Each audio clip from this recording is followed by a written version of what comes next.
Mackenzie Lueck, the seeking arrangement murder. It was 2019, and Mackenzie Lueck had her entire future ahead of her. She was a 23-year-old senior at the University of Utah and had plans for a career in the health sciences. But everything changed when Lueck took a Lyft to a North Salt Lake park in the dark morning hours of June 17, 2019. Someone in an unknown car was waiting for her, and he was the last person to ever see her alive. Everything changed for her family too, when they didn't hear from Mackenzie for 3 days. On June 20th, Mackenzie's father, Greg, asked the Salt Lake City Police Department to do a welfare check on her.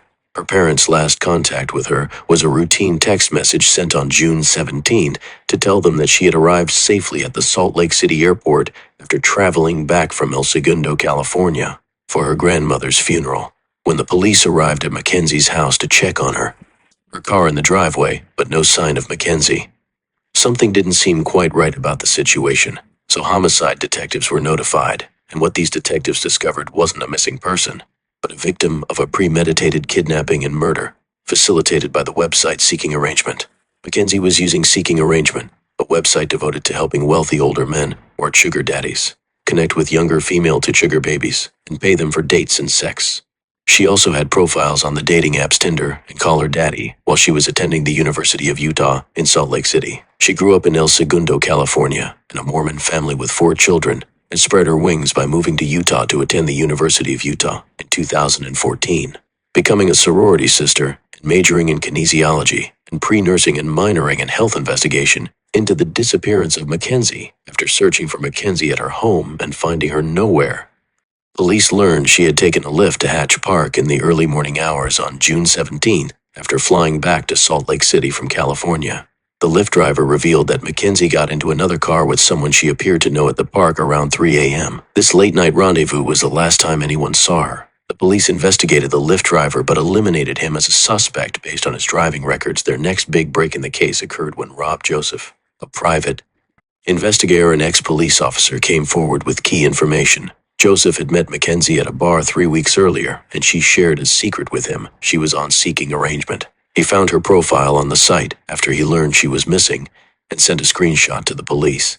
The police pored over her phone records and discovered that she had sent text messages to a burner phone number the day of her disappearance, which had no associated account name but was linked to a Wi-Fi router at the home of a man named Ayula Ajayi.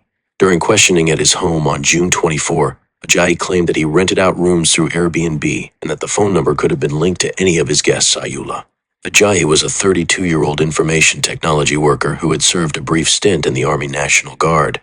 Originally from Nigeria, he moved to the U.S. in 2009 to attend Utah State University on a student visa to study computer science. He placed profiles on many dating apps and social networks, including Tinder, Snapchat, and Seeking Arrangement.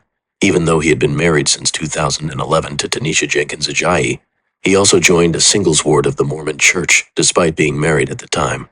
His wife told the media that they had not lived together for several years and that Ajayi threatened to kidnap and kill her if she didn't move to Utah. The couple finally divorced in January of 2019. Ajayi becomes the main suspect in the case later in the day on June 24.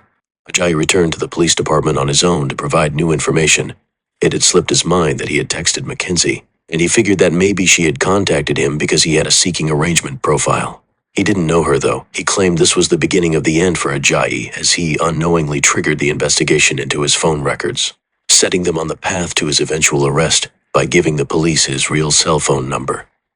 These records traced him to Hatch Park the same time Mackenzie was there, and it wasn't a coincidence. Detectives obtained a search warrant for his home on June 26 and found that a mattress was missing. They also spoke to his neighbors, who smelled burning, and reported a fire in Ajayi's backyard the night of Mackenzie's disappearance. When they discovered freshly dug soil in the backyard, they called in cadaver dogs, which found human tissue, burnt clothing, and a burnt iPhone. The DNA from the tissue matched Mackenzie, and the police arrested Ajayi on June 28, 2019. The search for Mackenzie's body.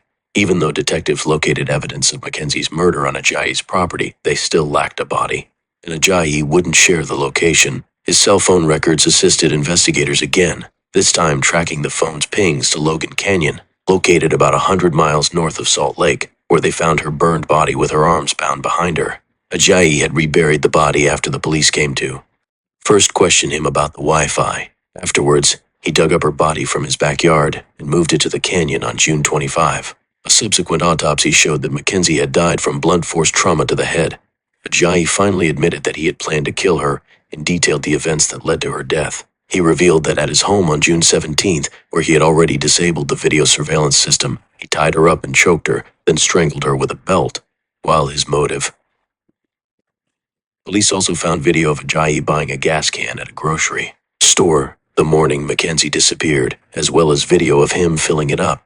Contractor Brian Wolf came forward to share how Ajayi had asked him just 3 months before Mackenzie's murder to build a secret soundproof room in his house that could be accessed by a thumb lock.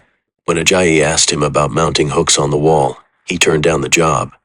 In an interview, he explained, then the soundproofing came in and the fingerprint thumb lock keypad thing, and then he was adamant about telling me that money was no object and he wanted it done as soon as possible. It just got weirder and weirder the more he was talking to me. The charges against Ajayi. On June 2008 to 2019, Ajayi was arrested and charged with aggravated murder, aggravated kidnapping, and desecration of a body in relation to the Mackenzie Lueck case.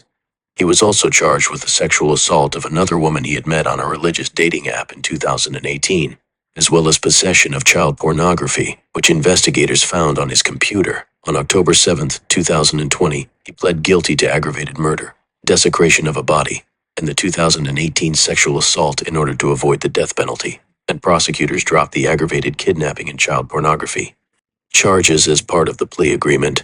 In court, he apologized to Mackenzie's parents and Mr. and Mrs. Lueck. "I'm sorry for what I did. I deserve what I'm going to get. I know this won't bring her back." These words rang hollow to her parents, and her father said that he had no compassion for him because Ajayi had shown no compassion for his daughter, and said he hopes Ajayi spends the rest of his life in prison looking over his shoulder in fear.